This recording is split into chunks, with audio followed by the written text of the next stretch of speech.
Really bring the Knights of Favonius with you next time.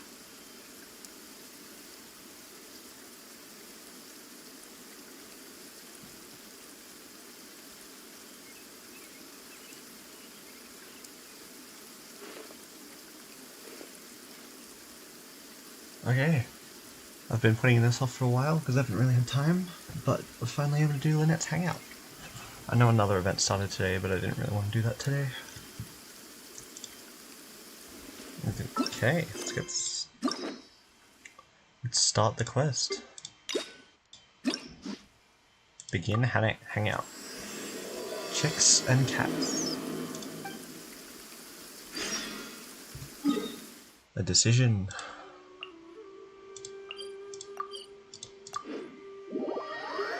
I'm assuming we'll get our commissions done by doing this.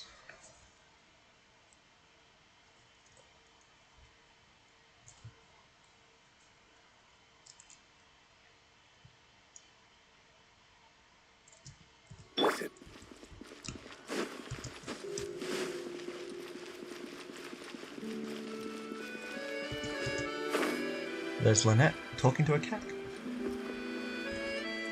Or something. Is that Lynette? With a little kitty? Oh, it's got a bow. Meow. Approach stealthily. Oh, it's you. 1 second. Now activating chat mode. You made me jump there. I thought they'd finally caught me. Is someone out to kidnap you? Objectively speaking, the trouble was entirely of my own making. Half an hour ago, I was at Hotel de Boer for a drinks reception. It was to celebrate the successful opening of a show, but it was draining my energy. So, I waited for the right moment, then snuck away so I could switch to standby mode. Drinks reception? Okay. I see. So they sent someone to find you and bring you back? But why? Probably because I'm playing the lead role in the show. The lead role? Is that so surprising? I'm always getting invitations to do solo performances. I just usually get Linny to write back and turn them down. But then came the Fontanalia Film Festival. We took all the kids from the House of the Hearth out to see a film. And after it finished, they all started clamoring for me to try out acting for some reason. Even Linny was chanting along with them. Anyway, it just so happened that a director called Mary had sent me an invitation right around then. I'll spare you the details, but basically, I ended up accepting it. So this is just the dramatic debut of the magician's puppet, huh? Yep, you nailed it. I'm playing the role of a puppet. In fact, the show's called The Lost Puppet, and it's a masked mime show. So I don't have to do any facial expressions or say any lines. Literally just a series of physical movements. The director says it's a very avant-garde art form. That does sound pretty avant-garde. But can people understand the plot? Art is not comprehended by the mind, but felt in the heart. At least, that's what the director says. Anyway, if nothing else, the opening performance seemed to go down well. At the drinks reception, everyone was crowding around me, saying, "Triumphant character portrayal, faithful adaptation of the original work, unequivocally, quintessentially avant-garde," and stuff like that. But being the center of attention is draining. So the moment they left me to go harass the director instead, I was out of there. For once you weren't able to use Linny as a human shield. The other thing is, some weird things happened while I was on the stage. Oh, sorry, Bonnie. I didn't mean to leave you out of the conversation. My bad. Bonnie is your cat? No, we just met. We bumped into each other right after I slipped away. I mean, I feel like it's just got its own name, right? Well, it'd be kind of difficult for us to communicate otherwise. Oh, okay. Besides, I think she's taken a liking to the name. Haven't you, Bonnie? Yeah, that's right. Good kitty. We'll go find your owner soon, I promise. Oh no? No, not a stray cat then? Nope. She's wearing a collar, and for the most part, she's pretty well groomed. True. If she is a stray, she hasn't been for long. Stray cats don't normally wear bows, do they? Her stomach's been growling a lot. I guess she must have been missing for a few days now. As much as I'd love to hang out with her for a while longer, her owner's probably worried sick about her. Assuming she has an owner, that is. But the reception... I should probably show my face there again at some point, even if it's just to make excuses and leave again. Decision time. This is a tough decision. Well, I just find it exhausting, thinking through all the different ramifications of different choices and so on. That's more Lenny's area than mine. So, unless it's something really important, I usually just leave the decision-making to him. But for once, he's not here when you need him. But that doesn't happen often. It's fine. He got Fremine to make me a little something for just this situation. Oh. Poof! A phaetometer. What's this? It looks pretty over the top, I know. But it's essentially just a box of cards. He kept the design simple, so it'd be harder to break. The way it works is, I pick a card at random, then look at the number on the card.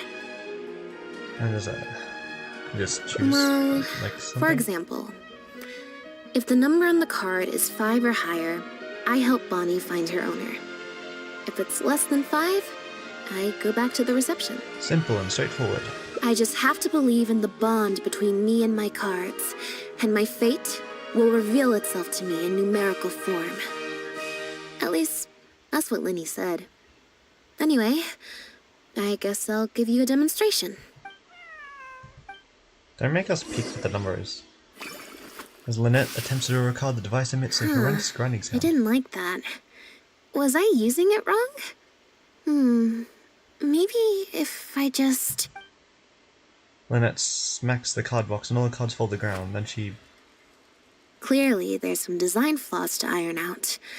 I'll have to let Fremine know. I feel like maybe this wasn't a design issue. Let's see... Which card did I get? 4. Less than 5, so that means no helping Bonnie? Well, the cards fell on the ground though, so I don't think it counts as fate. If you want to get the right answer, you have to let fate decide. Also something Lenny said. So, to put it another way, if picking a card up off the ground is how to not leave it to fate, then that means it must be the wrong answer. I think what Lenny really meant is sometimes you have to accept the answer you didn't want. Or... Why don't you pick a card? Since I ran into you here, that means... our fates are, like, interfering with each other. Yeah, alright, I'll take a card. Thank you. This one is final, I promise. Here, take the phaetometer. If it's 5 or above, that means fate successfully changed. Anything lower than 5 is a fail. Also, if you have your own thoughts about what I should do, feel free to share it. Now that I've got a good problem solver here to help, I don't need to run every little thing by fate. Help Bonnie head back to the drinks reception. Phaedomino, I'm not sure, let's leave this one to fate. How about you do neither? Let's go to fate. Alright. Then let's see where fate will lead me. The random checks triggered by the phaetometer often serve as indicators for Destiny's course or the success or failure of an action. Press to draw a card and get a random number between 1 and 20. If this number is displayed is greater than or equal to the check difficulty, you'll pass this check, otherwise you fail it. Okay. Current check bonuses will be added randomly drawn number, making it easier to pass checks. Card. Alright. We got a 6. Success. So, we're looking for Bonnie's owner? I have to ask about this deck of cards. There's 20 cards in total, numbered 1 to 20. So there's only a 1 in 5 chance of drawing less than a 5. 1 in 5 or 1 in 4? I should also mention, this time the less than a cutoff was 5, 5, but I just set that to wherever I feel like. You really don't want to go back to that reception party. To put in perspective, I said I'd only do the show if I drew a 1. Fate can be pretty sneaky sometimes. So how do you plan to find Bonnie's owner?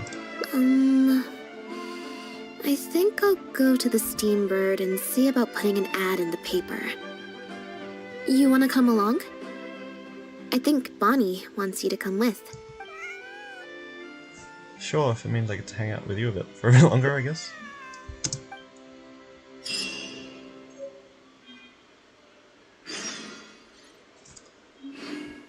Yeah, I feel like after Inazuma or like halfway through Sumeru, they stopped making the character voice lines feel like things that I would actually say.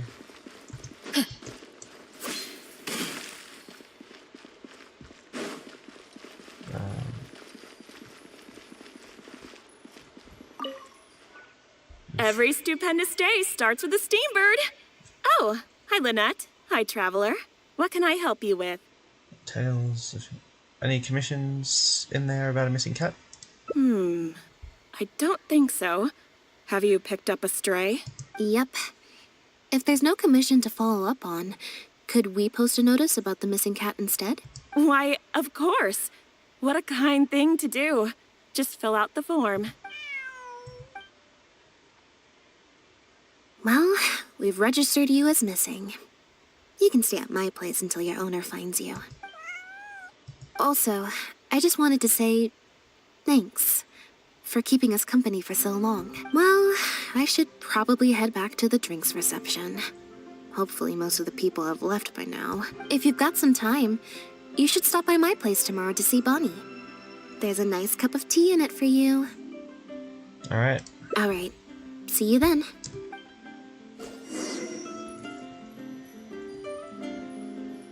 Seven to 9. Oh, we gotta wait like the full day.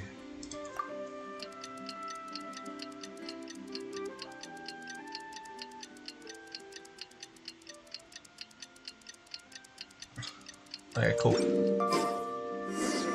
Oh, and that house is just there. Alright. That's close. Very, actually. What is going on here? Bernard and Elodie?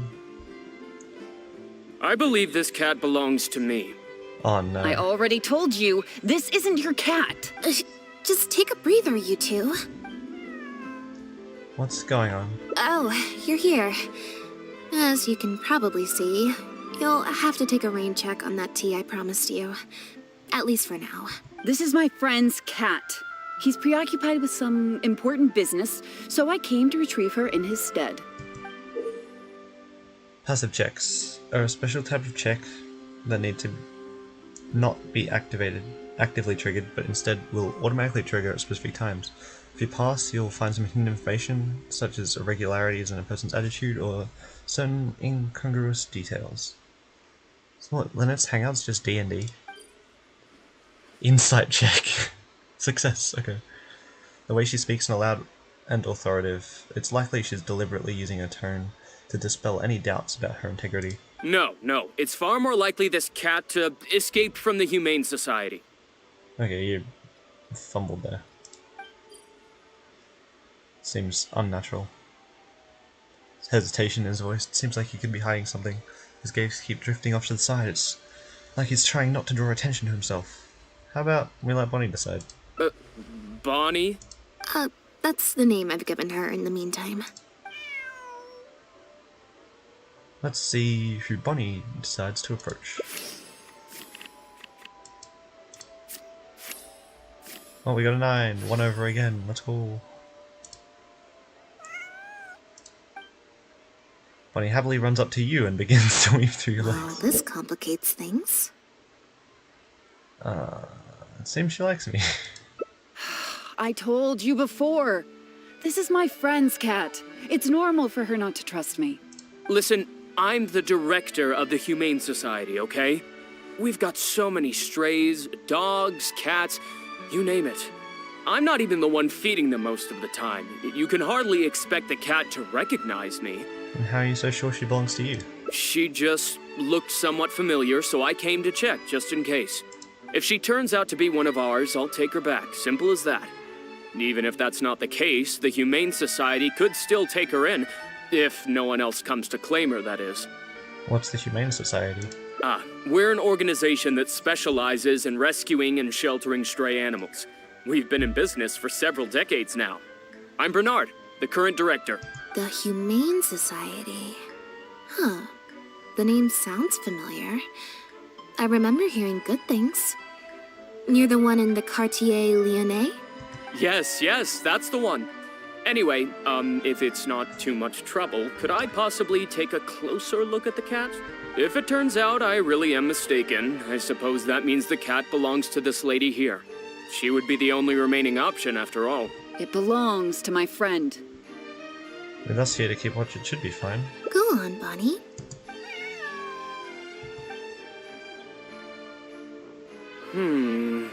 Oh, nope. Looks like I was mistaken. They do look similar, but there's an ever so slight difference in this one's fur color. Deepest apologies, friends. Well, I suppose this means I still have a missing cat to search for. Apologies again for the confusion. So, is this your friend's cat? Yes, exactly. Wait a second. You lied earlier, didn't you? Lied? I'm afraid I don't know what you mean. A liar always has a tell. The look in their eyes, their breathing pattern, the way they hold themselves. The things that can give you away are often more numerous than you would think. What are you talking about? The way I see it, you're conflating baseless conjecture with fact. Normally, when someone is called out, their breathing speeds up as they begin to panic.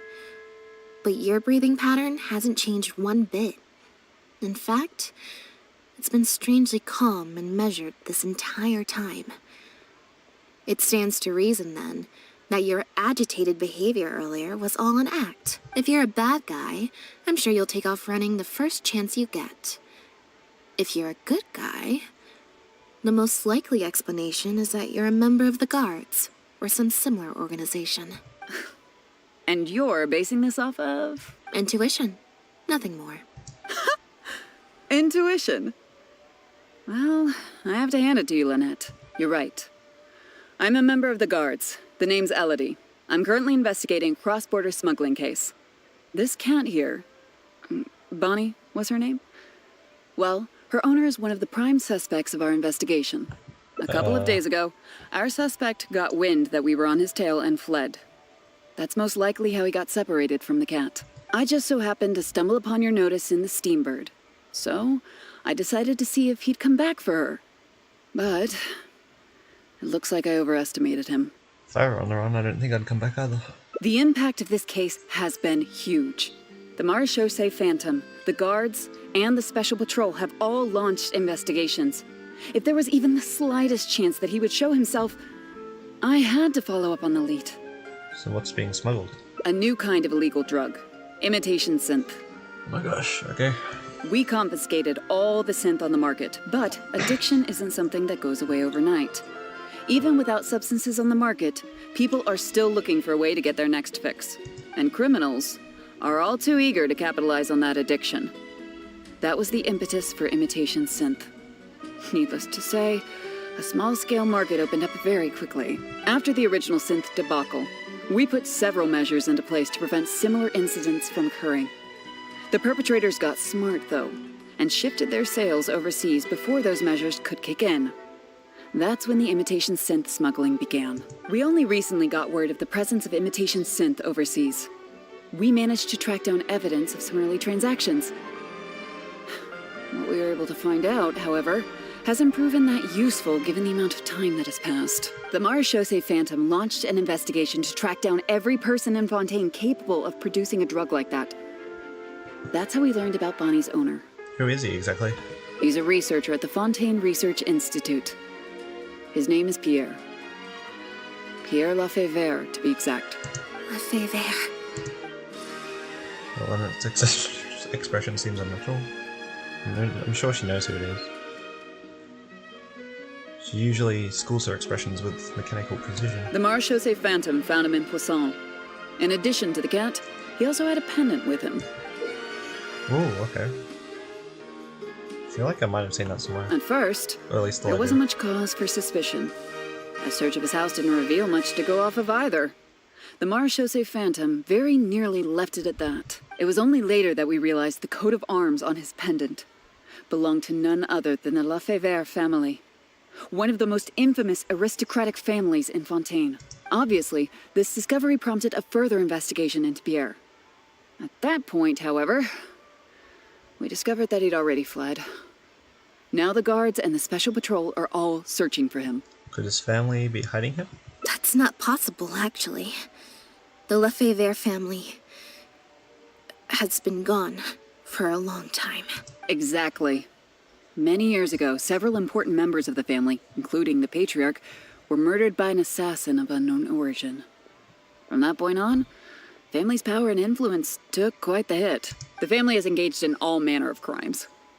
As you can imagine, there's no shortage of people waiting in the wings to take their revenge.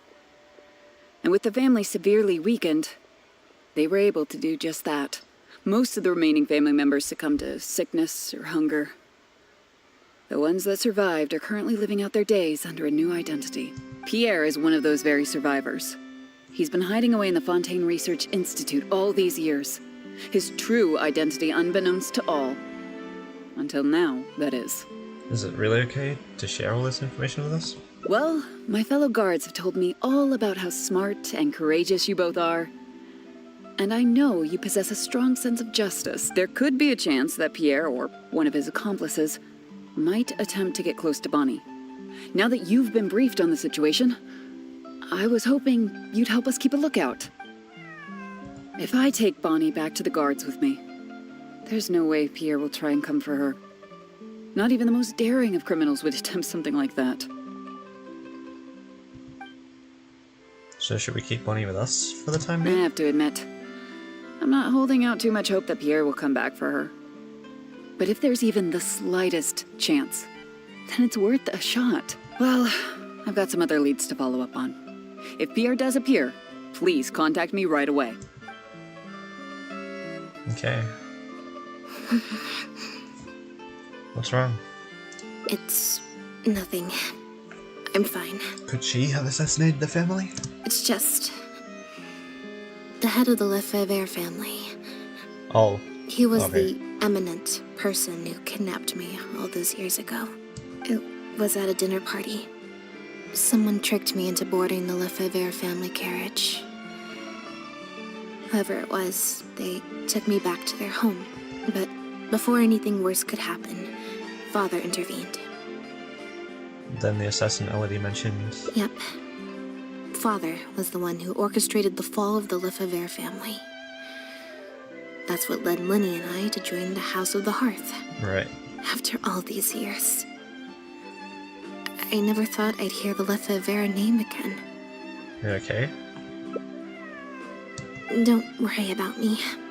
I wasn't feeling sorry for myself. I was just thinking about Lenny. He's been acting strange recently. He avoids me for days on end, consumes himself with some secret investigation, and then out of the blue pushes me to do that acting job. Is he investigating the same thing? Thinking about it now, it's almost like the one I drew from that deck of cards was part of his plan all along.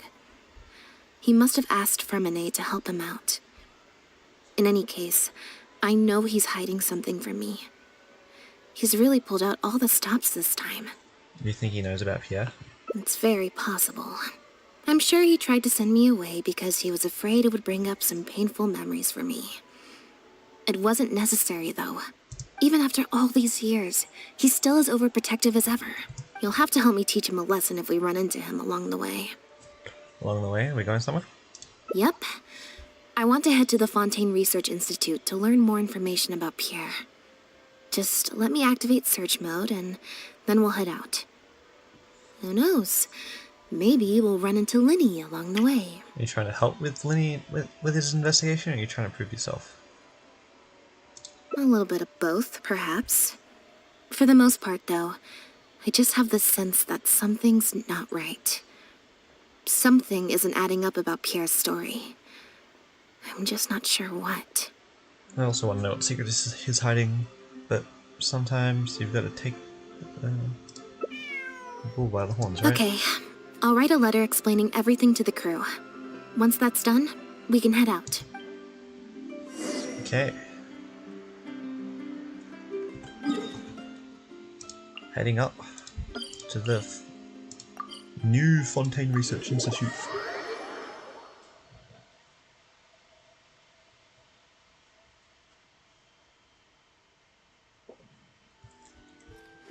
Oh, outside. Off we go! Not inside. Oh, Shivers. And Linny. Wait, we found Linny already.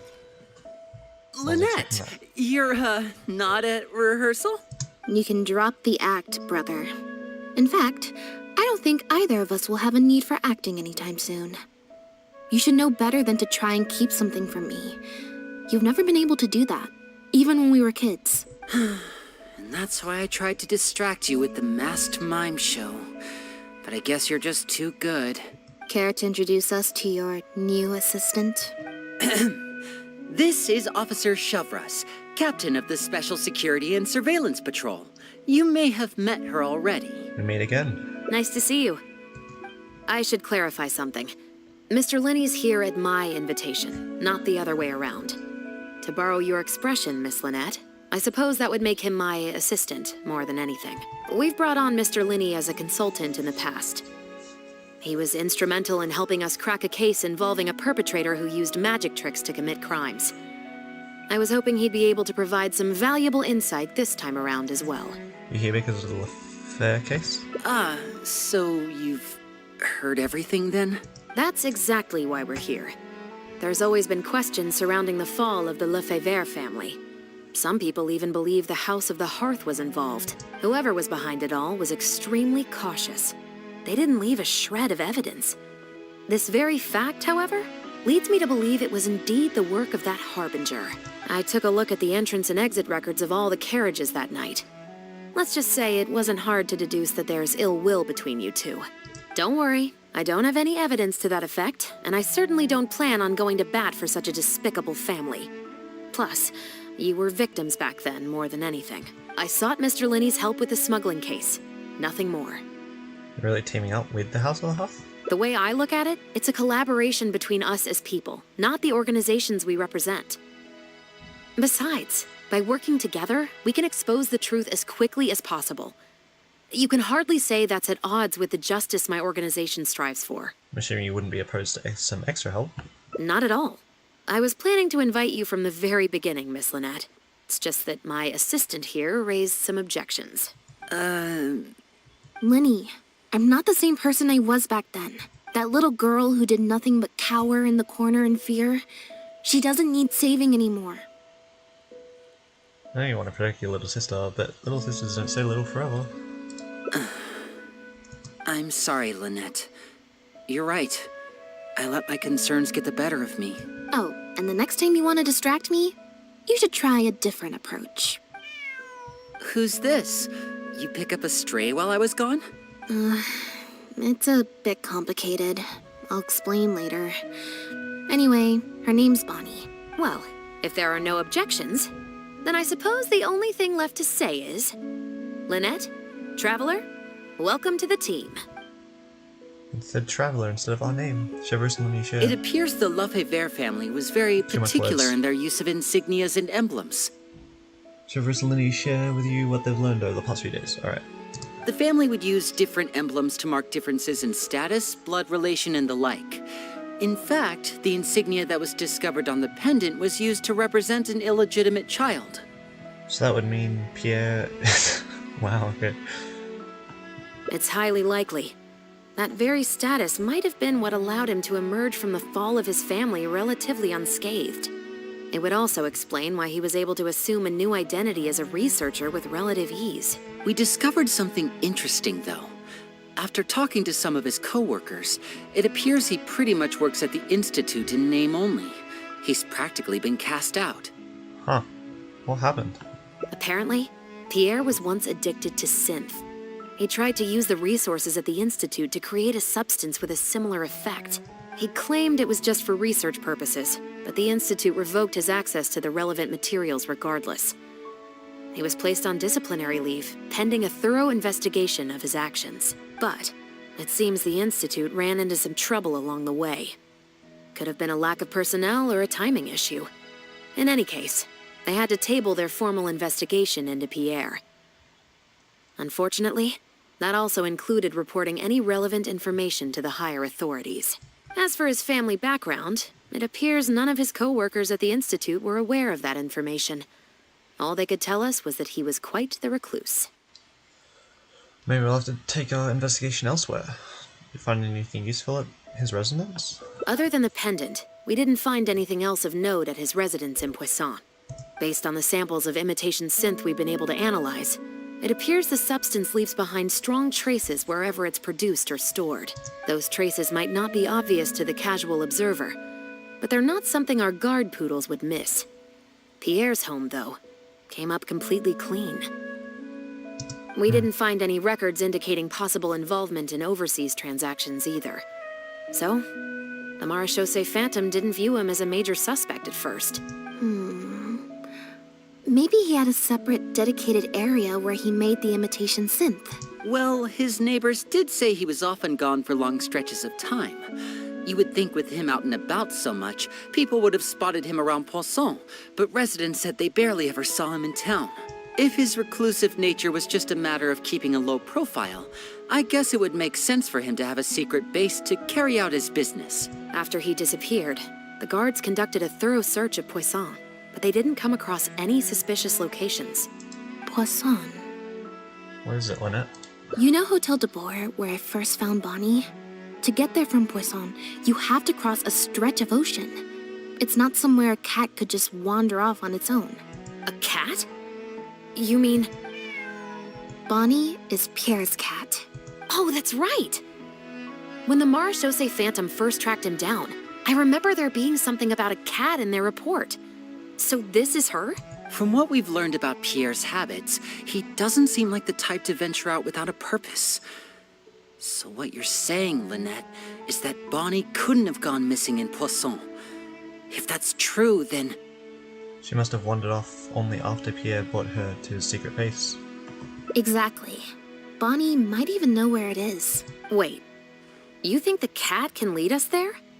But she's not trained like one of our guard poodles. How is she supposed to understand what we want her to do? I can give it a go? Oh no. Lynette, give it a try, right? Meow. Meow meow. Meow. Bonnie seems to understand what you want her to do. She flicks her tail.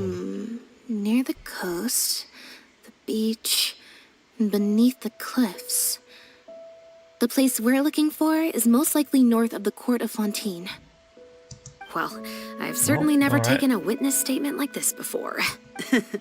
Well, if it works out, maybe it's something worth getting used to. Cats and humans are actually pretty alike.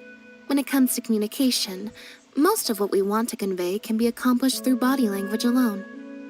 But humans tend to rely too much on speech to ever take advantage of that fact. Of course, body language has its limitations. You're not going to be able to get across anything too complicated. The important thing is that we now have a lead. Let's try and find a place that matches the clues Bonnie gave us. Alright. Okay, straight down here. There's like 14 minutes until the new banners. Exciting, or 12 minutes. Exciting. Adventure I might time! be down for like 2 minutes with no banner, but... Yeah.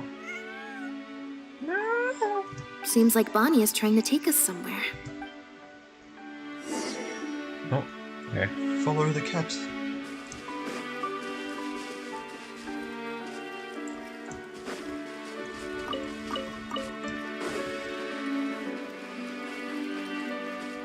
Kato. Gardamex ahead. Whoa. Look out! Oh, okay. Combat. Wrath of flame! Incinerate! Verdict is... Ah!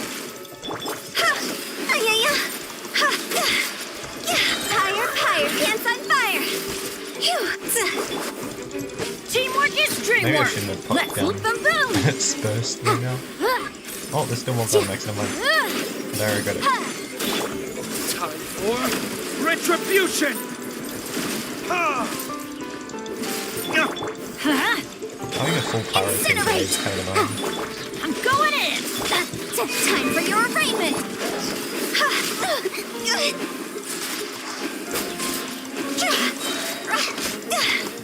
Time to go! Burn!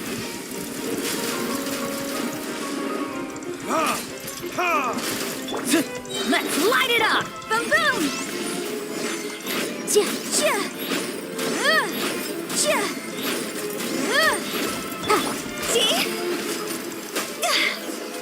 Okay, took them down. Where's the cat? Or is this the base? This little hut thing? I think so.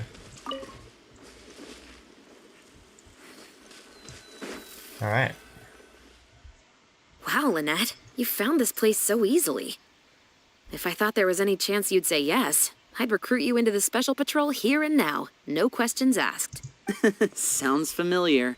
I pretty much receive letters daily from people trying to poach her from me. Let's just focus on our search.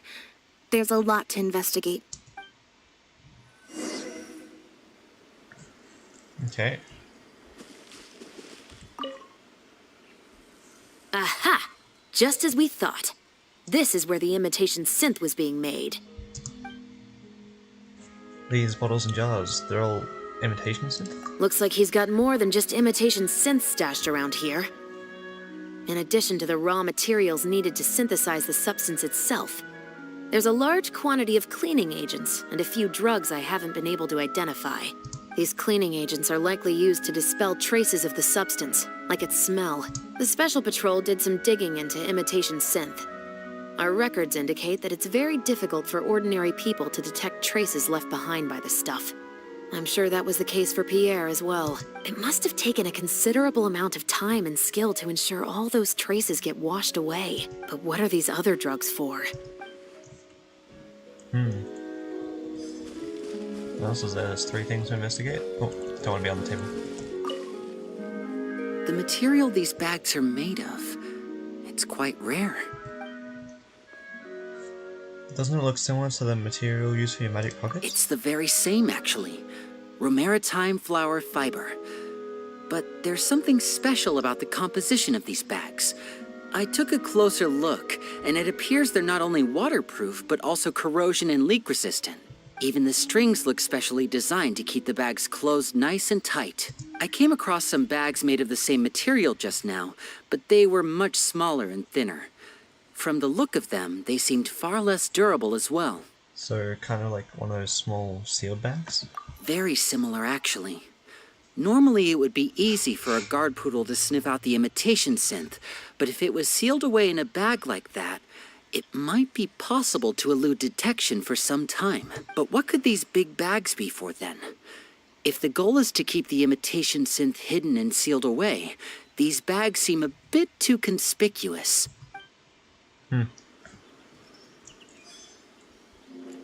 And where's the last thing to check? Oh, down with the cat. Okay. When the Marechaussee Phantom searched Pierre's house, there was no sign of these barrels, right? We must have moved them, but carrying them all the way out here would attract way too much attention. You're right. That doesn't seem like his way of doing things. How did he get them here then? Examine the barrels. The barrels show sign of water damage. Dried up water stains can be seen around the circumference of the barrels. Seems to be a pattern to the location of the water stains. For some reason they appear to be limited to the lower half of the barrels. The lids don't seem very tight, leaving sizable gaps around the edges, but there doesn't appear to be any traces of water inside the barrels. Only the lower halves of the barrels appear to have been submerged in water. Based on the various ingredients we've found, this appears to be where Pierre was cooking up his imitation synth. It looks like he used a special cleaning agent to get rid of any residual traces of the substance on his person before he left. That's how he was able to get past the guard poodles. That's why the Marechaussee Phantom didn't find anything suspicious in his home. So then he transferred the imitation synth into small sealed bags and took it somewhere else for the drop-off. No. I don't believe our suspect is the kind of person who'd go around carrying incriminating evidence with him. That would potentially create too many eyewitnesses. The cleaning agent and the sealed bags might get past the guard poodles. But if a member of the public or even a guard on patrol happened to see him during the drop-off, a quick search would reveal everything. That's still a very risky operation. What about if the drop-off happened to be at sea? There'd be no one around to see him. The barrels we found were wet around the base, but the top half was dry. As if they'd been standing upright in the water. Yep. If you put a barrel in the water, it will normally float on its side. Unless it's heavily loaded, in which case it'll sink. So he must have used something to tightly seal the big bags full of air, turning them into an airtight flotation device. Yes. With flotation rings around the body of the barrels, they'd stay upright in the water. And then he could afford to load them more fully. You think he used floating barrels? I suppose if he acted at night, when there are very few other boats around and visibility is low, it's a valid theory. We can't rule it out. But then, wouldn't the barrels be carried off by the waves or the currents? How would the person doing the pickup know where to look? Barrels that could float away and get lost at sea. Sounds difficult to keep in one place. Kind of like certain pets. Traveler, can you come take a dip in the sea with me? I have a feeling that somewhere down there, we might find some rope. If a rope can be used to keep a pet from running away, then why not a barrel? Okay.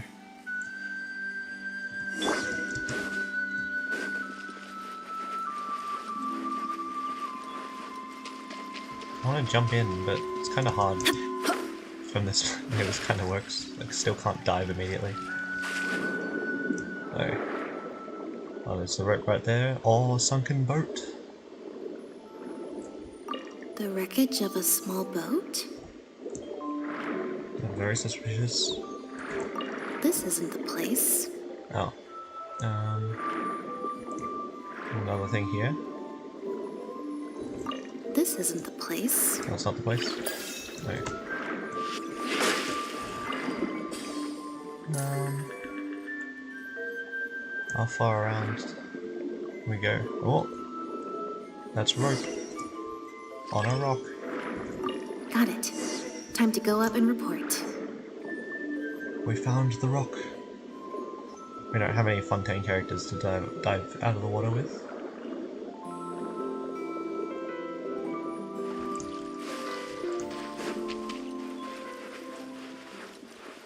But we did indeed find the rope.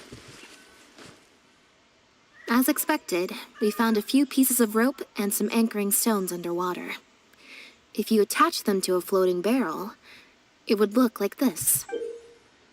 Yep. With this anchoring system, it would be possible to use floating barrels for the drop-off. You would just need to drop them in the water at the agreed-upon location. We also came across the wreckage of a small boat. It must have been left out on the water and capsized due to the force of the wind and waves. Its small size, however, would have made it perfect for staying undetected. Let's talk this through. Based on the evidence we've collected, it seems like Pierre would row a small boat out to the agreed-upon transfer point, drop off the barrels, leave, and then row back and retrieve them after the transfer was complete. Why use such a convoluted drop-off method though? Wouldn't it be easier for both parties to meet up at the transfer point on their respective vessels and exchange the goods right then and there? It could be that he was trying to avoid meeting up with his associate face to face. As one of the sole survivors of the Lefebvre family, maybe he was just used to that sort of elusive lifestyle. It seems like Pierre deliberately chose the floating barrel method so that the goods could be dropped off and picked up at separate times. That way, the two parties wouldn't have to meet each other. Well, if that's the case, they must not have a very close working relationship. Let's not jump to any conclusions just yet. Assumptions can be detrimental to solving a case. It's possible they were just trying to keep a low profile. Two boats sailing to the same location at once could be too conspicuous. The most important thing is that we can now confirm Pierre wasn't acting alone. The floating barrel drop-off system is proof enough of that. Let's say for now that he was only in charge of producing the imitation synth. That would mean there has to be at least one other person involved in the operation, likely in charge of transporting the goods across the border. That explains why we couldn't find evidence linking him to any overseas operations. Since we've determined that the goods were transported by boat, maybe we can track down some travel logs or something.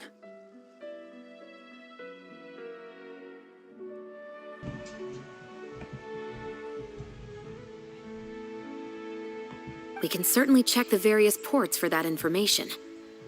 It's possible, however, that Pierre's associate also used a small boat for the transport, and docked along the shore rather than at a large port. If that's the case, it's unlikely there would be any record left behind. Have you looked into the ports already? Absolutely. Before Pierre disappeared, we made sure to investigate all sorts of outward-bound vessels. We also had port authorities keep a lookout for anything suspicious. Unfortunately, we were never able to find out how they managed to get the imitation synth across the border. A small boat and a few barrels isn't going to get you very far. You're right. Whatever vessel was used for the pickup, the person responsible for smuggling the substance out of Fontaine would have had to use a larger vessel for the actual transport. That's the only way they would be able to smuggle on a large enough scale to make a profit. They must have found a way to disguise the imitation synth to clear port inspections. Well, even if we can't find any travel logs, we can still search for other clues. Exactly. We can't let any opportunities slip through the cracks.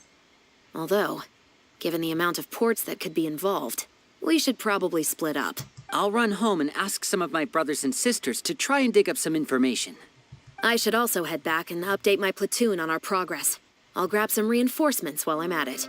Lynette, Traveler, why don't you head to Lumideus Harbor and see what you can find out? All right. Come on, Bonnie. You too. Okay. What's the wishing looking like? Oh, the wishes! It's up! I won't be wishing on the weapons banner, but that one, sure. Doesn't really look like a Kazuha sword, but alright. Okay, we have wishes. I do want to get Neuvillette first. I'm hoping I can get Kazuha as well, but that's not guaranteed. I wouldn't be surprised if there's a 5-star right here. There's not. Okay. Oh wait, actually maybe we're only like 65 or something at the moment. Alright. But we have a guaranteed 5-star. Oh, the Yanfei constellation, that's good. I've already got C6 of the other characters. So we're getting Yanfei constellations at least. Another temple. There's our 5-star.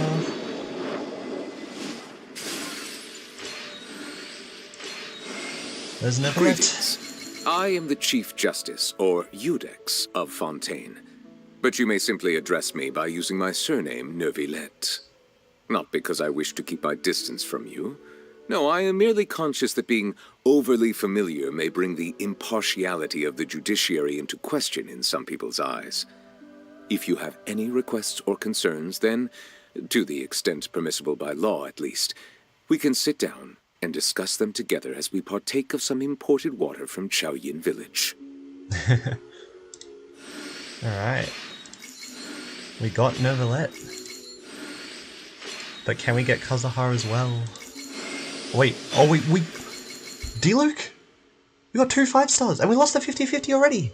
Wait, we might be able to get Kazuha! What? I was not expecting that. That is certainly a screenshot. That's like C5 D-Luke?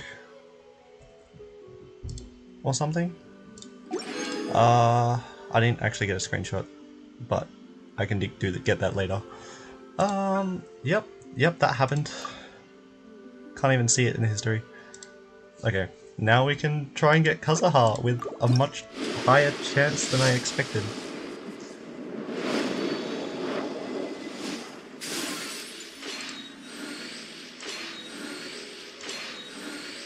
That was crazy. There's Sincho and the Stringless. Alright.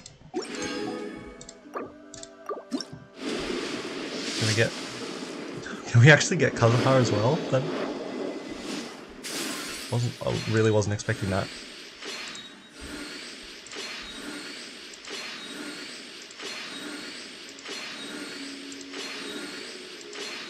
Okay, Yanfei, that's good.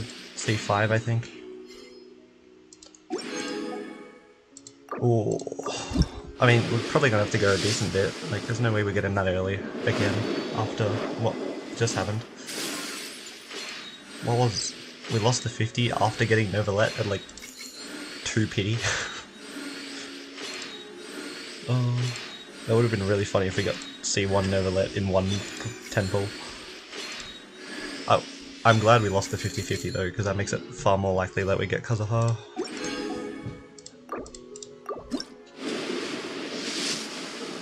Okay, getting down.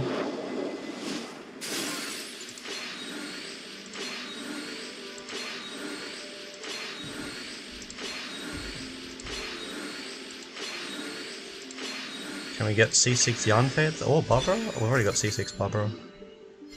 Okay, we're getting a lot more wishes that we can exchange afterwards. Okay, not Kazuha.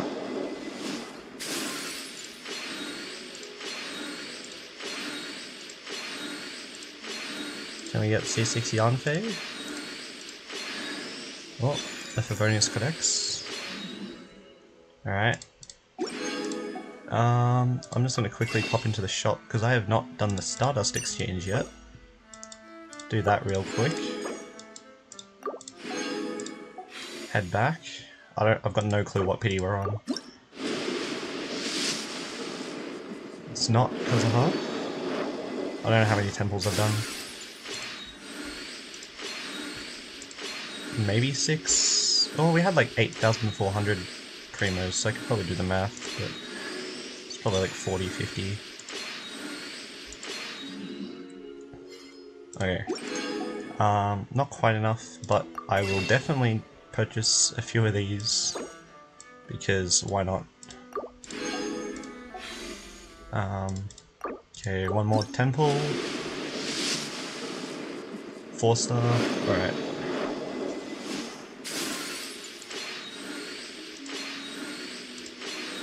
We're on the guaranteed, but we don't quite have enough, I don't think, to get to pity. The Bell, followed by Barbara.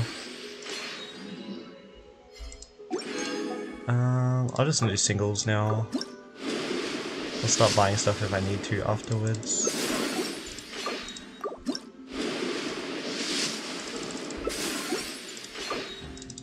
Getting low, there's like 3 wishes left. Until we have to use a few more stug glitter. Oh, we got him! Let's go! Come driving rain or winds that churn, I shall return by blade alone, armed if barefoot, to my home. We got Kazuha. I am Kazuha, Oh. a wanderer who roams the land. Since we are both travelers, let us journey together for a time. Yep, we got Kazuha and Neuvillette. That's crazy. And Wow. see, and a Diluc constellation. What? Okay, Yanfei. We got up to C5. Oh no, we got C6 Yanfei. I thought we only got C5. Okay, so we got C6 Yanfei. We got C4 Diluc. Which, as a free-to-play player, I don't even have a Mona yet. And then we got Kazuha and Neuvillette. What does the standard banner have to say with these 6 wishes that I've got? Can maybe get a 4-star. No chance we get a 5-star on this as well.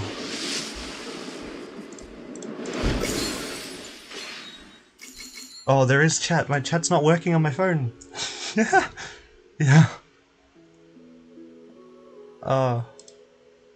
Okay, yep.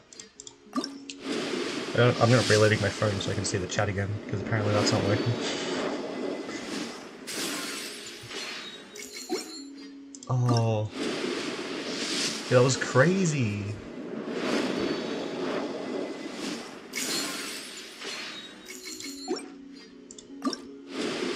Alright.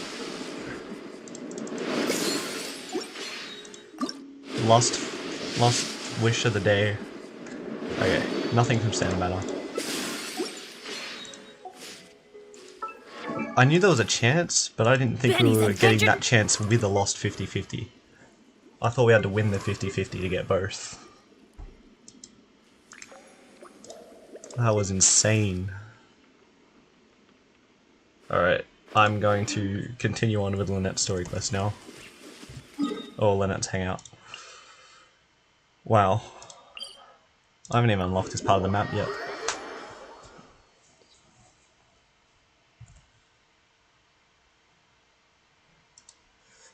Kazuha change your life to Wonder. I've got Wonder and Kazuha now, so super travel, especially with this glider thing as well. Can do double glide Kazuha. There's a Hydroculus over here. Ooh, if I hit it at the right time. There we go, okay. I timed that perfectly.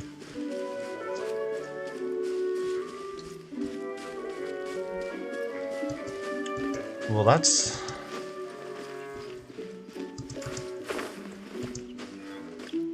two 5 stars in one temple.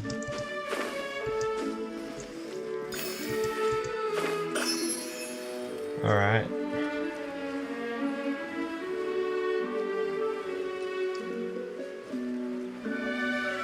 I mean, I could grab that chest, but... yeah, alright. Everybody stand back! Cross over! Oh, that was Futile. I thought that was Yampe. Phew. Huh?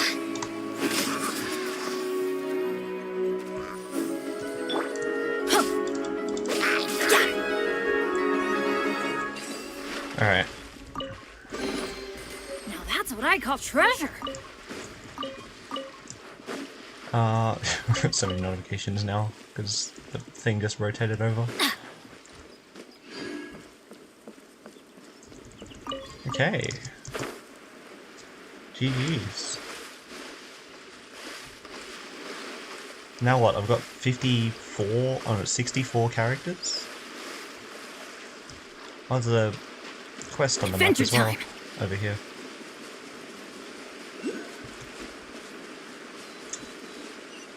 Oh, grab the waypoint, oh, the viewpoint. Oh, I'll happily take a extra teleport waypoint that I haven't gotten yet. As well as this.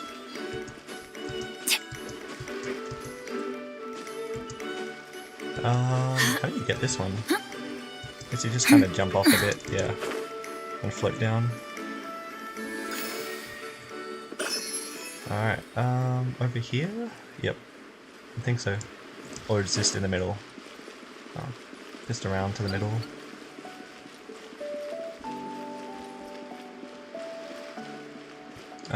Yep. Oh, Lynette, Traveler. And Bonnie, too. What brings you all here? Did something happen? We're here to check the travel logs. You update them on the situation. Oh. I see.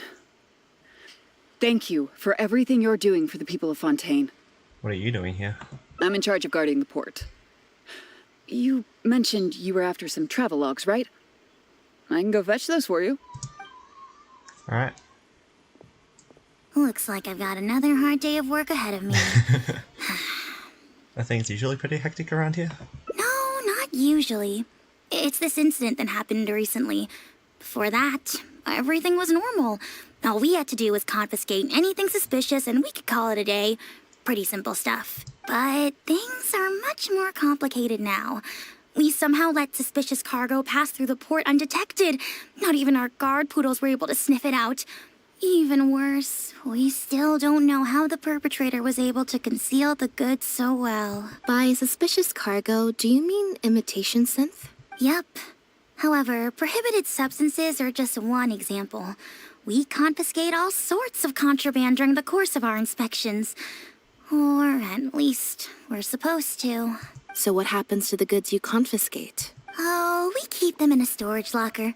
If they turn out to be something particularly dubious, we'll turn them over to the Maison Orderly. If the goods are only slightly suspicious but could otherwise be harmless, like raw materials that could potentially be used to create contraband, we return them to the ship they were confiscated from, instead of letting them pass through the port. Sorry for the wait. These are the travel logs for all the recent activity at the port. Oh, you brought Gerard with you. Actually, he followed me here himself. It's like he smells something on me. Huh. I wonder why Gerard is reacting to you two so strongly. Whatever Gerard smelled on you probably came for us. Could be that we just left the place where the imitation synth was made. Huh? We were so careful not to touch it, but we still ended up with traces on us. If it leaves a residue so easily, I just don't understand how the culprit was able to disguise the goods at all. Why don't you have a look at the travel logs first? All ships coming in and out of the port are recorded here, except for the ones the port authorities ride to and from work. You flip through numerous travel logs, you know several instances where the Humane Society is listed. The name really seems to stand out. The Humane Society. That other guy that was there before? We've encountered that organization before, right? Their name is all over the exit logs. The purpose for leaving is always listed as overseas adoption. Ah, the director of the organization explained that, actually. He said a lot of the cat and dog breeds unique to Fontaine are also very popular overseas. So, his organization offers an overseas adoption program. Bernard, the director of the Humane Society, was the man who came looking for Bonnie earlier. That cat that fled from Pierre looks just like the cat that the Humane Society is looking for. Could that really be a coincidence? Seems as if Bernard was also hiding something. He seemed so insistent, but only ran a curiosity check before just leaving like that. Or cursory. When he came looking for Bonnie earlier, what if he wasn't actually there to check if Bonnie was his missing cat? Maybe he was there for some other purpose. Have you figured it out too, Traveler? The way the criminal disguised the goods? When Bernard asked to take a closer look at Bonnie, he was actually checking whether there was any imitation synth in her stomach. He was using the animals at his shelter to smuggle imitation synth? Wait, what? The sealed bags we found at the secret base. They were specially made to be corrosion resistant. So that they wouldn't be digested. And there were gaps around the lids of the barrels, and airbags were used to keep them upright in the water. So that the animals would be able to breathe. Those drug shovers found at the secret base. She most likely didn't recognize them because they're not used on human beings. It's an anesthetic used on pets. The perpetrator must have given it to the animals. So that they would keep still in the floating barrels. Pierre must have made the animals swallow the sealed bags full of imitation synth at his secret base. Then he stuffed them into floating barrels and left the rest to Bernard. The sealed bags combined with an animal's body odor would certainly be enough to mask the scent of imitation synth. During our inspections, we would have never thought to inspect the bellies of those animals for anything suspicious. Even if we tried to feel around for something, I'm sure it would be difficult to detect. Exactly. I bet Bernard even transported animals with synth in their stomach alongside ones without. That way, it would be even harder to say with certainty that something was amiss. Do you think Bonnie could have imitation synth in her stomach? She's probably in the clear. Otherwise, Bernard would have never left without her. I'm guessing he didn't know whether Pierre had already hidden the next batch of imitation synth before he fled. Just imagine. He sees the notice we put in the Steambird, and it turns out that one of the very cats he gave to Pierre for the smuggling operation is out in the open, roaming the streets of Fontaine. If Pierre had already hidden the next batch of imitation synth, then Bonnie would practically be living proof of their crimes. He would have had no choice but to go after her. So, that's why he came to find you and insisted on taking a closer look at the cat. Yeah, must have fled in a hurry. That's probably what spared Bunny. Wait a second, I'm a little lost here. I get the part about hiding the substance in the pets, but those, what did you call them again? Floating barrels? Why even put the animals in there in the first place? If you've got something as convenient as a floating barrel, why not just stuff it with the imitation synth directly? Why not wait to hide the stuff until after the exchange has been made? In order to make sure the animals could swallow the sealed bags, they made them extremely thin. Had they not done that, the animals would have likely bitten or chewed through them. And if any of the imitation synths leaked out, they would have needed a lot of cleaning agents to get rid of the resulting smell. That step would have required a lot of energy, as well as a certain amount of technical expertise. So, it was better left to the more experienced Pierre. We've already proven how easy it is to pick up trace amounts of imitation synth, so I'm sure Bernard was taking all the precautions he could to avoid the same fate. Okay, then let's head to the Humane Society right away and bring that guy to justice. I'll bring a Gardamek to speed up the process. Alright. Off to the Humane Society then. I'm just gonna put a marker down for requests here.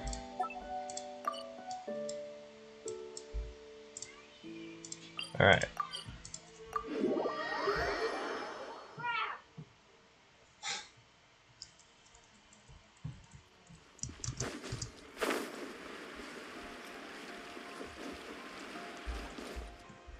The headquarters of the Humane Society should be somewhere around here. Bernard could show up any moment now. Ah, you're the people from earlier. Wait, you're from the guards? Yep. After him! We can't let him get away! He's just running.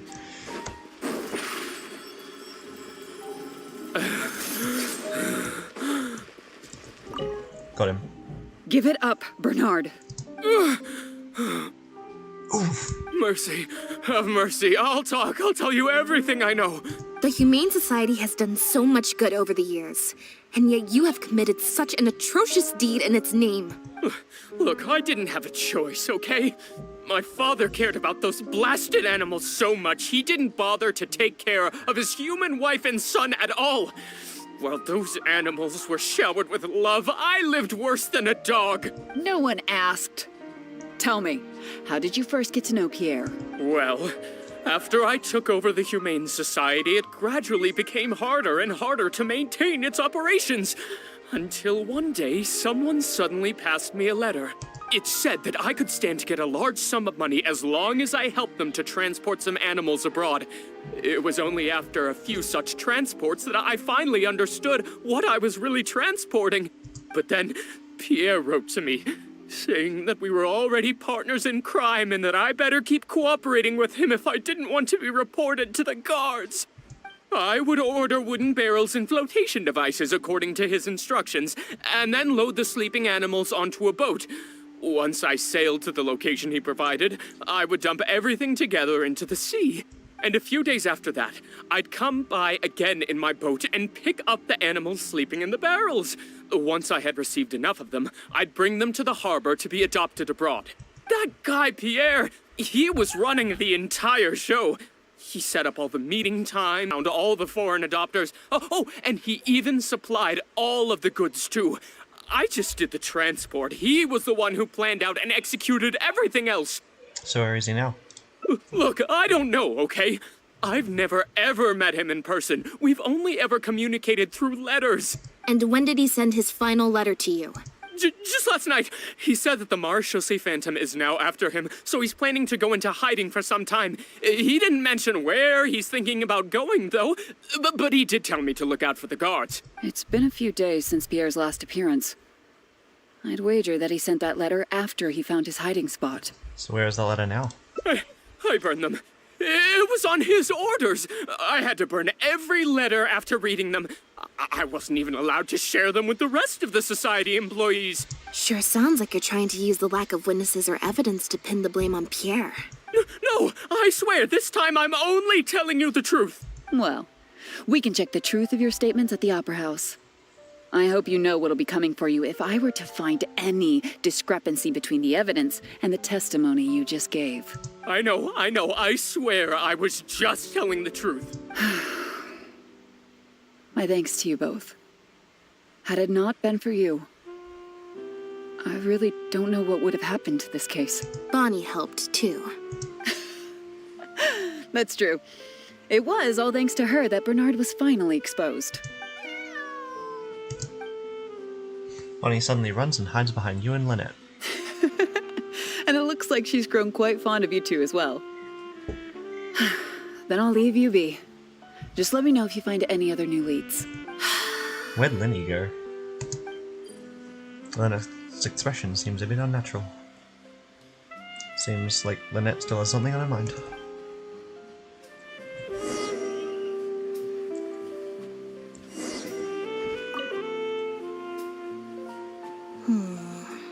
Something still on your mind? It was that obvious, huh? Well, even though it didn't feel like Bernard was lying, after talking to him, I'm getting an even stronger sense that something's not quite right. Really? We investigated so quickly that perhaps we've missed a thing or two along the way. Let me activate deduction mode and consider things again from the top to see if we can find anything new. Is there still anything unresolved or strange that we should try to consider? What was found in Poisson, Bernard's letters, unexplained part in the operations of this trafficking ring? Well, we've discovered that Bernard is responsible for the trafficking, while Pierre deals with supplying the goods. Is there something else in this scheme that we're missing? Ooh, this thing again. Handoff, communication, ingredients, ledger, connections. Connections? Any past member of the Lefebvre family probably would have connections outside of Fontaine. Bernard can be compensated for his work after completing a shipment. No suspicious record would be left as long as he receives the funds as an individual rather than through the Humane Society. According to Chevreus's investigations, Pierre's been formally reprimanded for his synth-related research and can no longer get any materials from the Fontaine Research Institute. They always communicate in writing, and all of those letters have been burned, so we can no longer confirm or trace anything. Oh, that just disappeared. Alright. We've already proven that Bernard and Pierre coordinated their handoffs by passing floating barrels to each other on open stretches of water. That also just disappeared. Connections and ingredients? Oh wait. I guess connections? Don't think that can be used to answer the question. There's no need to rush. Let's see if we can find any other suspicious points about this case. Oh, we're just ignoring all that? Alright. What we found in Poisson? The Marechaussee Phantom found Bonnie and the Lefebvre pendant at Pierre's residence. That was the beginning point of our investigation. Bonnie has been with Pierre ever since the first meeting between Pierre and the Marechaussee Phantom. That's why Elodie came looking for her, but that shouldn't be all. Well, that should be all. The pattern on the pendant is proof of that its owner is an illegitimate child of the Lefebvre family, but this shouldn't be all. According to Bernard, the trafficked animals were taken directly to Pierre's base rather than to Poisson. The Lefebvre family is infamous in Fontaine. Even their innocent shins became target of revenge, but Pierre just carried the pendant with him as if it was an ordinary piece of jewellery.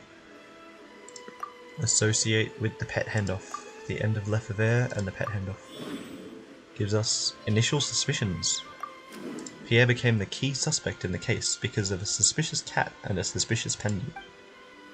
Alright.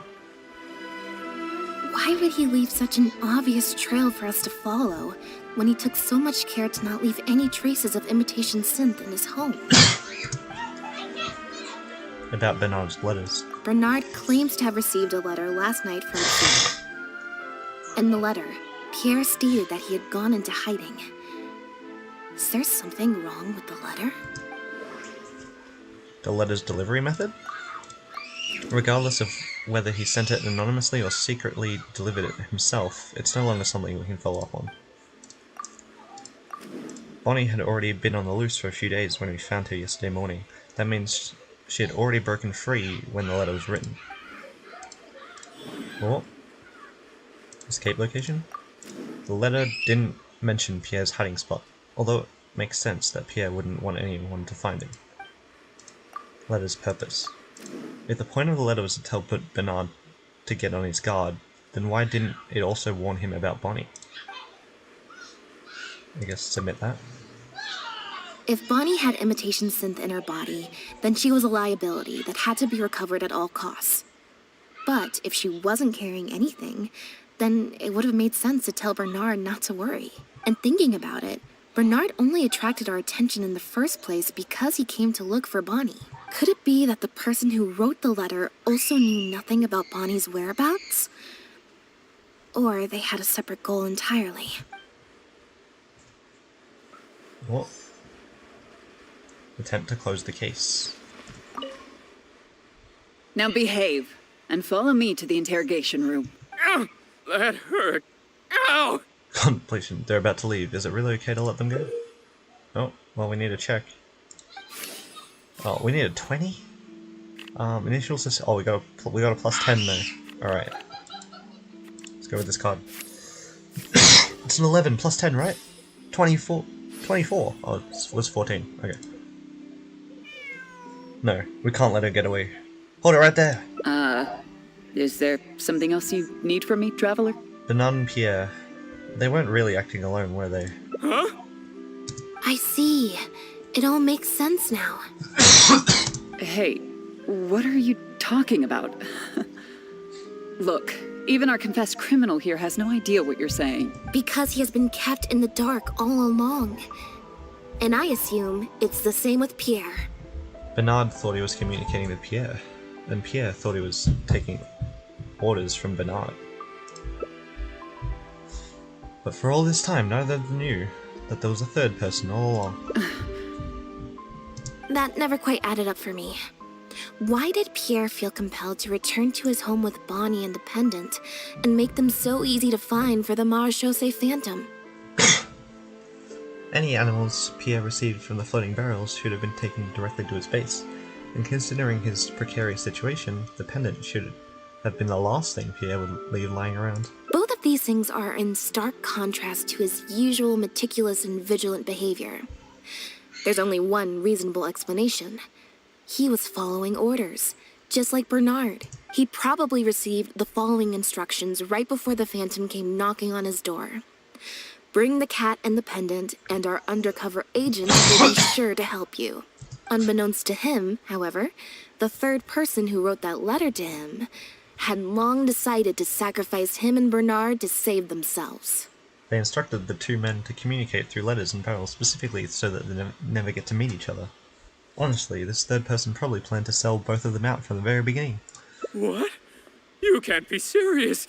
There was a third person involved? If you focus only on Bernard's testimony, it's easy to believe that only Bernard and Pierre were working together.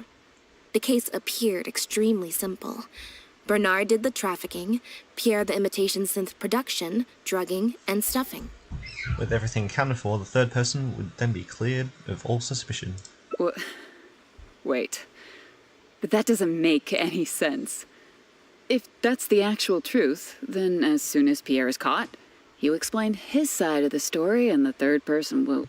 Yep, which is why the third person made sure that Pierre would never be found again. Once they had instructed Pierre to expose himself, the third person wrote to Pierre again, suggesting that everything had been taken care of, and he should take Bonnie and safely return to his base. Then they ambushed Pierre and made him disappear. Of course, Pierre's disappearance at such a sensitive time immediately made him a prime suspect. Knowing that Bonnie had last been seen with him, all the third person would have to do from that point on would be to lead the Phantom to investigate the Humane Society and get Bernard to confess the truth.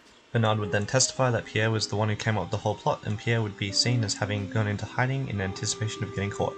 Wait, so you're saying that the letter I received yesterday, the one that made me think Pierre was still alive, it was also sent by the third person?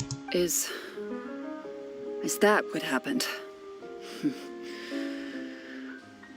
I'll get back to headquarters right away and reinvestigate this case from the top. Not so fast. Chevra said that assumptions can be detrimental to solving a case.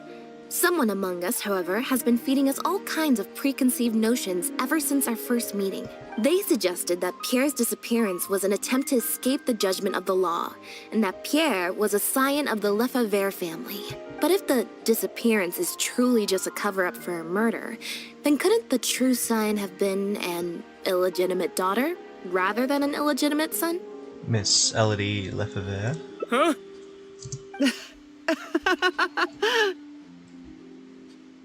Haven't you taken this joke a bit too far? You're right. I did let a lot of assumptions get to my head when I first started to talk to you about the case. I'll make sure to correct my behavior. You deliberately fed us lies, but even you could not control every last detail of your plan. There was a flaw in your scheme, and something didn't quite go as planned. Getting the Marechaussee Phantom to notice Pierre was only the first part of your plan. Had they failed to take notice of the Humane Society, they could have cast a wider net, and you couldn't predict what they might possibly find if given enough time. This, of course, was the main weakness of your plan. And once the Special Patrol and Lenny got involved, it became even harder to control the outcome of the investigation. As someone accustomed to acting from behind the scenes, you didn't want to take the risk of personally proposing a raid on the Humane Society. So, you thought about pulling a few more strings, so all of the suspicion would point towards Bernard and his society. A great option, of course, would be to also dispose of Bonnie and leave her body at Pierre's base in anticipation of a later discovery. Once the Phantom expanded their search, it would only be a matter of time before they found Pierre's base. If a cat last seen with the suspect turned up dead at the imitation synth base, it wouldn't be long until the Phantom would figure out exactly how she had been mistreated and turn their eyes towards the one organization that has been sending boatloads of animals out of Fontaine. However, something unexpected happened at the base. Bonnie managed to escape in the chaos. It was probably during your ambush of Pierre. You didn't even have the time to check if she had already been stuffed full of imitation synth. Still, you soon found another opportunity.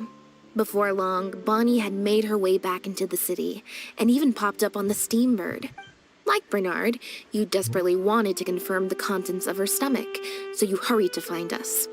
Unlike Bernard, however, you were hoping that Pierre did have the time to make her swallow a load of imitation synth. While investigating the suspect's cat, we unexpectedly discovered that the suspect has been smuggling imitation synth using living animals as intermediaries. That was your plan, in any case. With that, you'd have been able to lead the investigation towards the Humane Society. We got cool, visual effects inside a hangout. But Bonnie was very lucky, but you were extremely unlucky. Bonnie had managed to escape before Pierre was able to stuff her full of imitation synth. That part of your plan could no longer be carried out. But as shrewd as you were, you came up with another plan right away. You manipulated the Traveler and I to help you identify Bernard as a key suspect. You knew Lenny was investigating the case with Chevreuse, and you also knew of Lynette's previous encounter with the Lefebvre family. You used the Lefebvre name as bait to get us to join your investigation. With 2 extra bodies around, the Special Patrol is sure to soon take note of the strange event of Bernard somehow having a reason to look for Pierre's cat.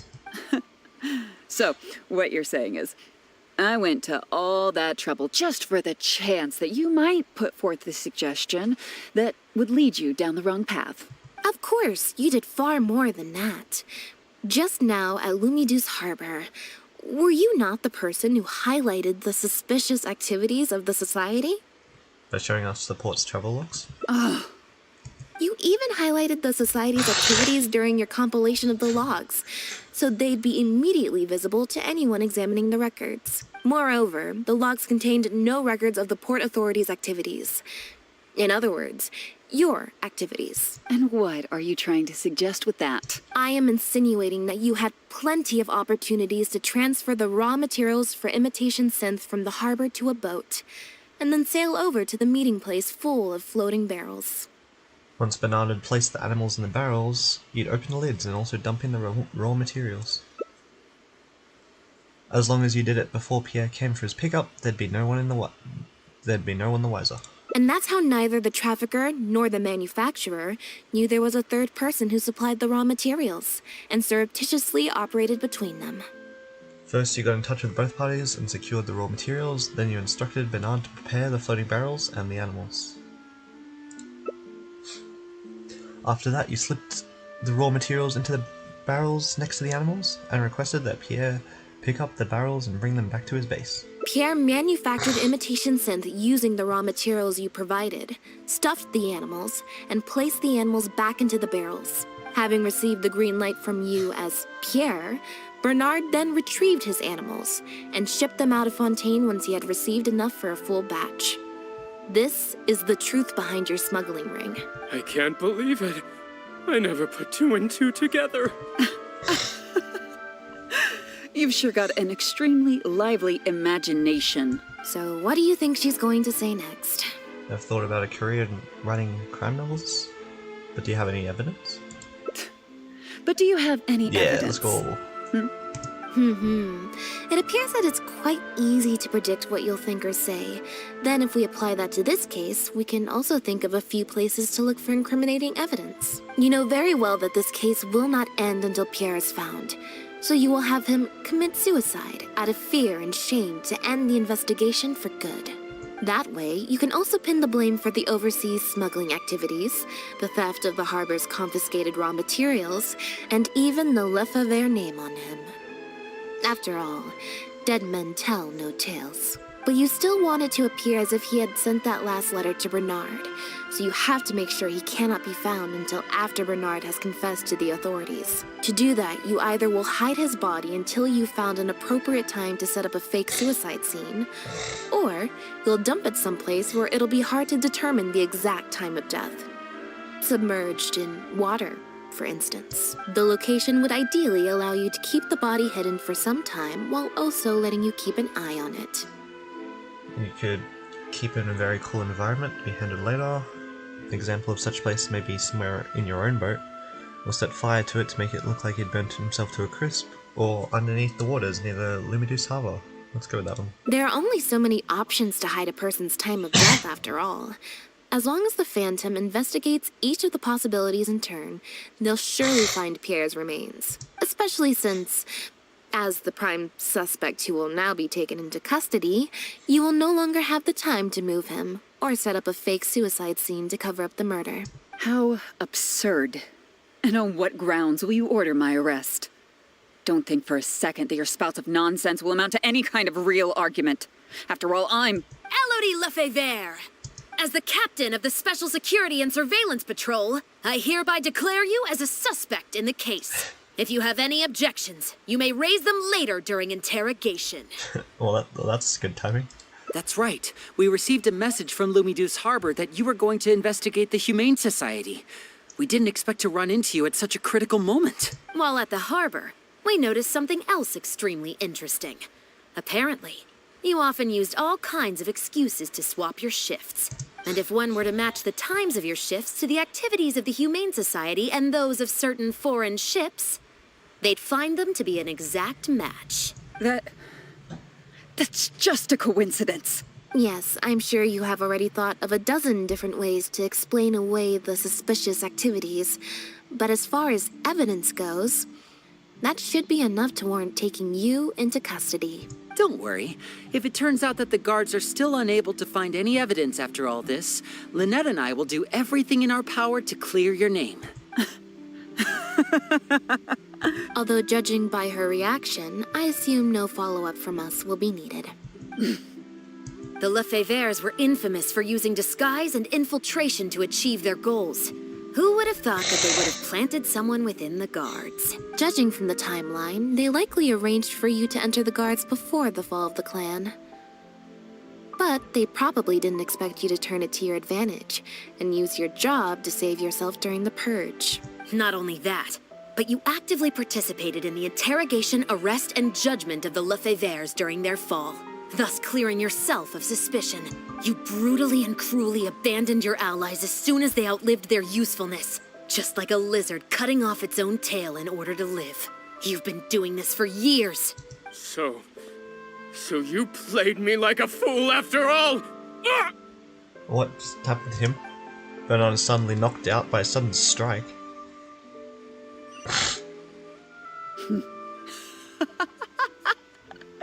What was that word you used? Ally? You think that someone as foolish as him is worthy to call himself my ally? They were worthless scum. All of them. Not just Bernard and Pierre, but those Lefevres too. They always just saw me as a tool. Well, she's confessed. I lost all my chances of a normal life just because I was born into their lot. Not only that, but because they wanted me to become an undercover agent. They stripped me of my name, too. I mean, you could have just ignored that after that happened and just lived a normal life. You had the chance at that point. I had to live in constant fear of them while they were alive. And even once they were gone, I had to continue to bury my heritage and my name. Always worrying that their enemies would come knocking at the door. Do you know anything about what I've been through over all these years? My life as the last Lefevre? Elodie's expression seems a bit unnatural. There's a hint of drama in the voice of the suddenly agitated Elodie. Feels like her anger may be part of some kind of bluff. I don't, and neither do I care. You can save the speech for the trial. Are you for real?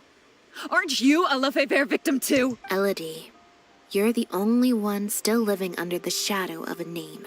That's enough. Keep your hands where I can see them and do not resist arrest. If you have more to say, save it for the interrogation room. What a joke. What a joke! Hey! What? Don't come any closer! What's that? Device seems a bit odd. The small device that Elodie took out appears to be very crude, as if it's made from paper mache. Know what this is? I've secretly planted loads of explosives in the Humane Society. Just one step closer and... Does Chevrolet shoot her somewhere so she just drops it? Whether they're cats, dogs, or just unlucky human employees, they'll all be blown up into smithereens. Surely, you bunch of goody two-shoes won't let that happen, right? Deception assists Lenny in deceiving Elodie. Persuasion, trying to convince Elodie to surrender. Intimidation helps Chevrolet to intimidate Elodie. Stealth, launch a sneak attack on Elodie while she's distracted.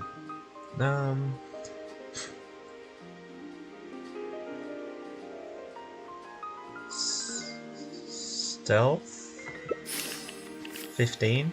Lynette plus 6? Oh, we passed. Alright, cool. Without waiting for Elodie to finish her threats, you and Lynette strike as one. What? Hey! Don't do anything stupid! Guards! Gardamex! Before Elodie can finish giving her commands, she is subdued by you and Lynette. Or something. By you and Lynette, and... after sneaking up on her. Okay. Phew. So I was right after all. It's easier to deal with the person causing the problem than the problem itself. And what about that device she had? This is it. Looks like it's just a toy. So she was really just bluffing. Guess that's probably why she suddenly flipped and knocked out Bernard. He probably knew that there were no explosives at the Society. She also pretended like she had a villainous breakdown, as if she had no choice but to kill to escape her life. Well, given that she never even showed her face to Bernard and Pierre, I had my doubts that she'd have gone to the Society in person to plant explosives. Thank you for your help, everyone. I'll take them back for thorough questioning and find someone better to take over the Humane Society. I might need a few statements from everybody. Would you be able to come with me? If statements are all you need, can Lenny provide them on my behalf? I still need to go back and explain some things to the crew. I also had an appointment with the Traveler before we got interrupted. It seems I forgot. You mean when you said I could stop by your place? Ah, so you do remember. Yes, I invited you to come over to our place. Once I'm done talking with the troop, I'll make a nice cup of tea and bring Bonnie to wait for you outside of my door. Is that really what's important right now? Alright. must have spent a record-breaking amount of time in serious mode today. I can't remember the last time I've seen you like this. Is it because of a special someone? What? When did she get knocked out? There's still a few things I'm curious about. How did Pierre get recruited into the scheme? There are a few things I'm curious about. Based on information that we found before, imitation synth was first circulated on a small scale in Fontaine before becoming a large-scale smuggling scheme. I'd assume that the first offerings of imitation synth came from what Pierre made in his early days. But since he was not experienced with running a clandestine operation, he was soon discovered by guard Elodie. Elodie saw the opportunity to make a great profit in his work, and perhaps even the chance of making a new life for herself, so she decided to cover his tracks. She started writing to him in Bernard's name, using what evidence she had compiled and the promise of enormous profits to blackmail him into cooperating with her. Unfortunately for her, she ran into Lynette. Even though my sister doesn't like to focus too much on a regular day, serious mode Lynette is one of the most perceptive people I've ever known. Still, all of that thinking really saps her energy. I need to go give some statements on her behalf, so I'll leave the recharging to you. Alright. Sure. You can leave the rest of this to me. The other guards will be joining me shortly. Don't worry, they won't have another chance to escape. Still a few things I'm curious about. How did LED get her hands on the raw materials? The materials have many other regular uses outside of being used to make imitation synth, so they're not immediately subject to being confiscated or destroyed. The harbor would usually just seize them for some time while the customs paperwork is filled out and approved. If approved, they'd be let through, and if not, they'd be returned to sender. Elodie probably used her position to replace a portion of the shipment with something else, before sending the whole shipment back to sender. Given that the foreign merchants who sent in the shipments were probably working with her in the first place, they likely just never reported the difference in what they sent and what they received. We will, of course, continue to investigate the rest of the details of this case. Now that we've caught Elodie, figuring out the whole scheme should just be a matter of time. Alright. And now, I guess, back to Lynette's place for the tea she wants to give us.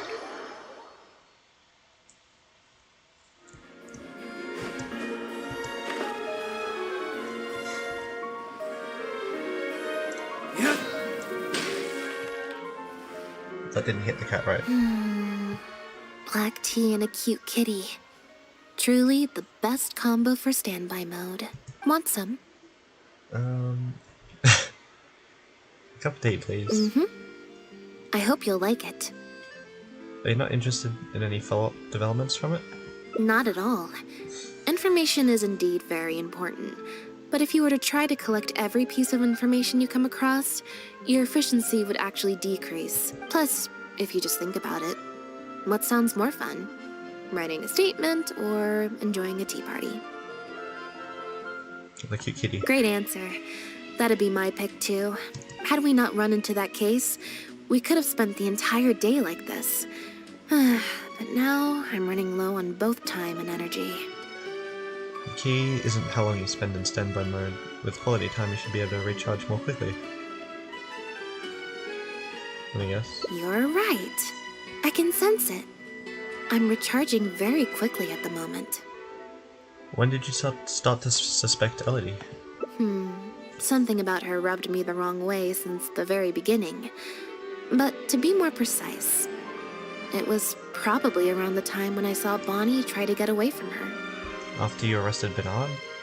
Back then, Elodie tried to get close to Bonnie.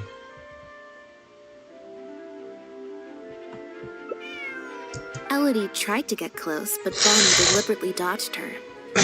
Maybe Bonnie had tried to evade her before at Pierre's base. Or perhaps Bonnie just instinctively knew that she wasn't a good person. Not everyone who likes cats is a good person.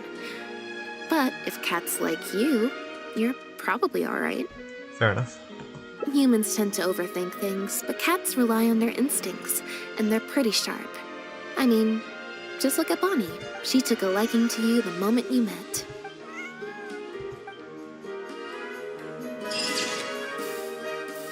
Dex and detectives. Your story has come to an end. For now. Jesus, alright. Review invitation? Oh, alright. What was an ending there? Alright. That is our canon ending, I guess. Because I like to consider I the still first have a one I lot do to a do with canon the ending. guild. How about you take a rest while I go back? And that's all our commissions done. At the same time, we opened the chest. They gave us that. What do we have here? Oh, the Fatometer. You can just kind of use it at any point. We got a 1. Of course we did. Yeah. That's it for today. We got Neuvillette, C4, Diluc, and Kazuha. Very productive day.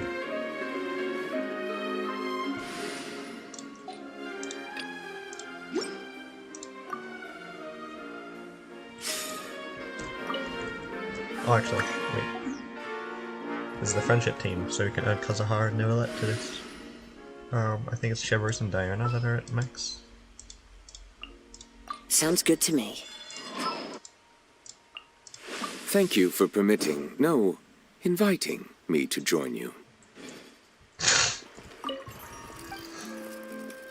Oh wait, this is the wrong person. Sorry for bothering you. How do we go to the wrong person? That's funny. Add Astro. Thank you for.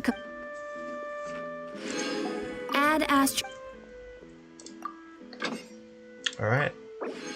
See ya.